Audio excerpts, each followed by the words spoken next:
I was minding my beeswax, teaching, and chaplain of a high school.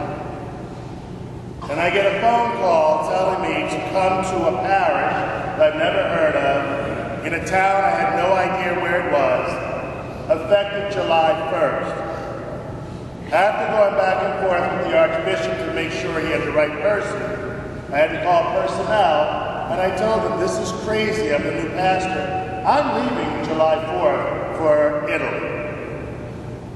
He said, that's not your problem, tell the other priests you go. So I arrived here, and off I go to Italy for 2 weeks.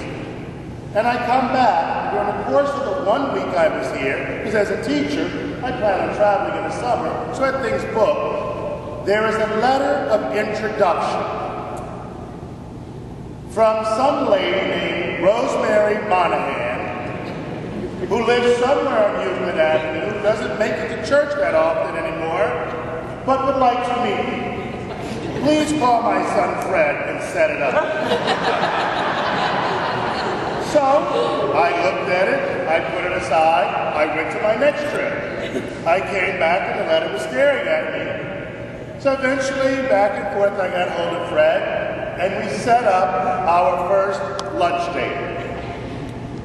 And I arrived, and the reason I started my trip, because it was so appropriate that the letter of introduction would come to somebody who's actually traveled more than I did. So I arrived, and she welcomes me into the home, shows me around. Oh my God, the artwork alone. Then she does something that wasn't bragging, wasn't self-grandizing. She presents me with an autographed copy of Rosemary.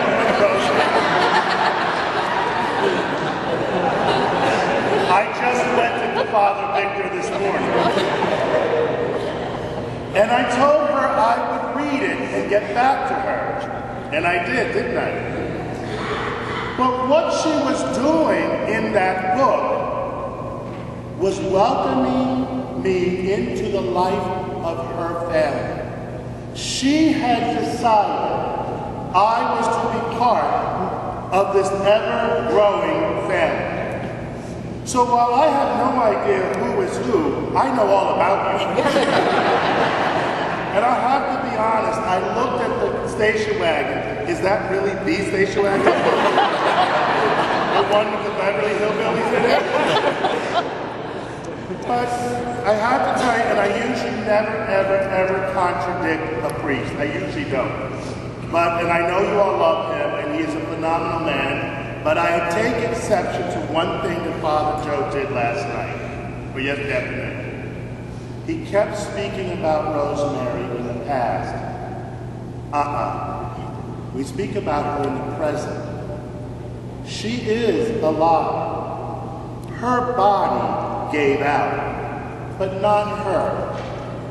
This is a woman who is full of excitement and adventure. She plans for every single trip she's ever taken, and this, her final trip, was no exception.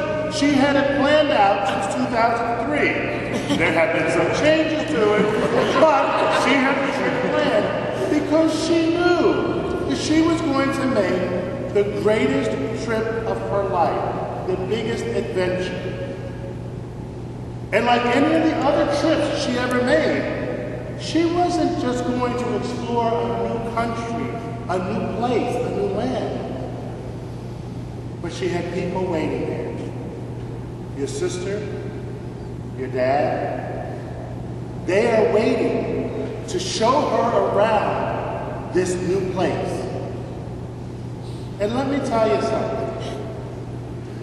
I truly believe, for your sakes, God blessed her and was merciful on how fast he called her home. Rosemary is a woman full of life. It would have destroyed her to be convalescent. How horrible that would have been for such a vibrant woman. She was here celebrating, wasn't she, just recently? We didn't expect to have to gather again, did we? But you know what? She never gave up on life. As a matter of fact, her artwork was actually, whether you know it or not, a window into her soul. She was blessed with a gift to be able to put on canvas the world that she saw and the beauty of that world. And every last one of her paintings is a window that can take you someplace else if you allow it. Because that creation came from within her. And God knows she knew enough about creation. 11 kids, 30 grandchildren, great-grandchildren.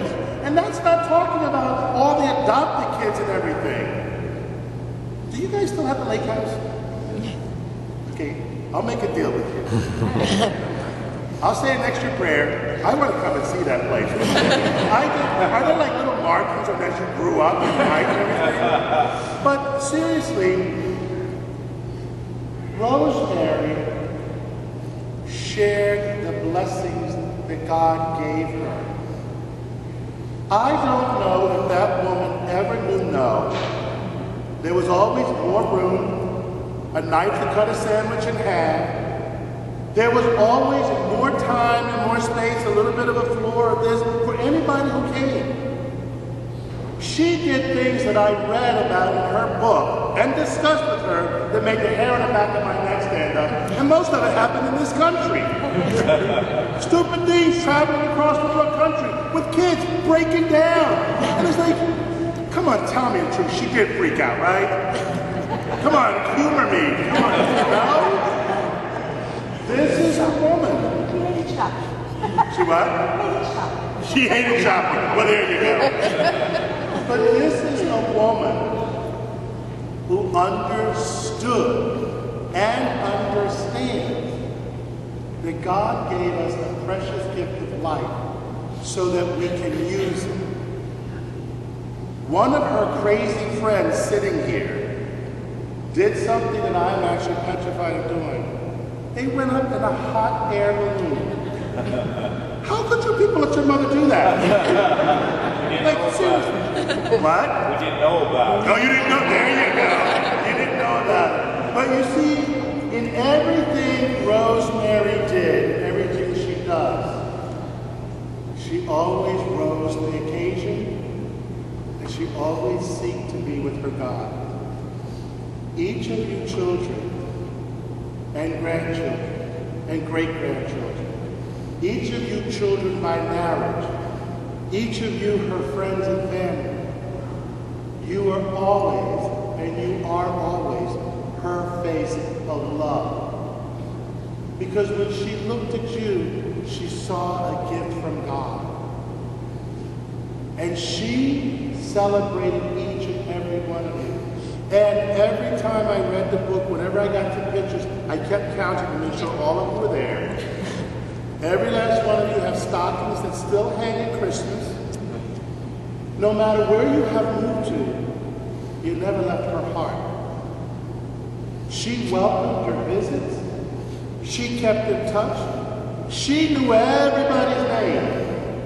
And she could tell you everybody's birthday. And she could tell you about everybody.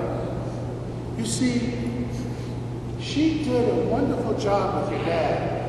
And how do I know that? Because as each of you grew up, moved away and started your own families, you made sure she was a part of your family. You never discarded her. You never put her aside. You did something worse. You trusted her to Fred.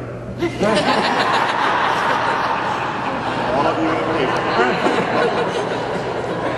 But she never did. And she stayed in her home. The home where her children grew up. She lived a phenomenal life. And now, because she has been freed from the confines of her body, she has been freed from wheelchairs and walkers, she can now be with each and every I am going to encourage the whole lot of you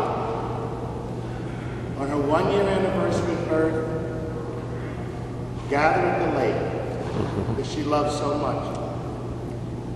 Throw the usual Monahan party and celebrate her birth, her 1-year anniversary in heaven, and celebrate and say thank you to God for thinking so much of us, to have given us such a courageous, adventuresome woman who gave birth to beautiful kids, who, like the Blessed Mother, had to bury her own child, who, like the Blessed Mother, had to bury her husband, who, like the Blessed Mother, found ways to continue to celebrate the many gifts that God has given her, and that's the gift of you. You see, she was one of the wealthiest women in the world because her bank account of love continues to overflow even today. She carried each of you in. Today we carried her in, and we will carry her out. But we will never say goodbye. We must change. We can't get to hold her the way we used to. The table will seem very empty. The bed in the living room, off the living room, will seem a little strange. The house will become more quiet. The parties will lack a little bit of luster. But I guarantee you, look around you. You will see marks and gifts that she left each of you. Those gifts will trigger the memories, which are the real gifts. She planned for this trip. And in planning, like every other trip, she has never abandoned you, she has never left you, and she's looking forward to being reunited with you to share all of the stories of her phenomenal adventure. So as we gather, she travels home to God, to Dad, and to see Peggy again. Know that she will always watch over you. And thank you. I genuinely mean thank all of you for never having put her away, for never having denied us the privilege of knowing her. Thank you for sharing her with us, because you, each and every one of you, have received the generosity and the love that both your parents gave you. For you see, you are your mom and your dad. You are the best of them, you are the worst of them, and you are a combination of the power of their love. And God knows you are a very privileged, select, and elite group. So, if you have extra copies of that book, save them for your grandchildren and your great-grandchildren so they can know that the spirit that stirs in them comes from their grandma, who's right there with them as they begin their life's journey. Thank you all, and Lord God, thank you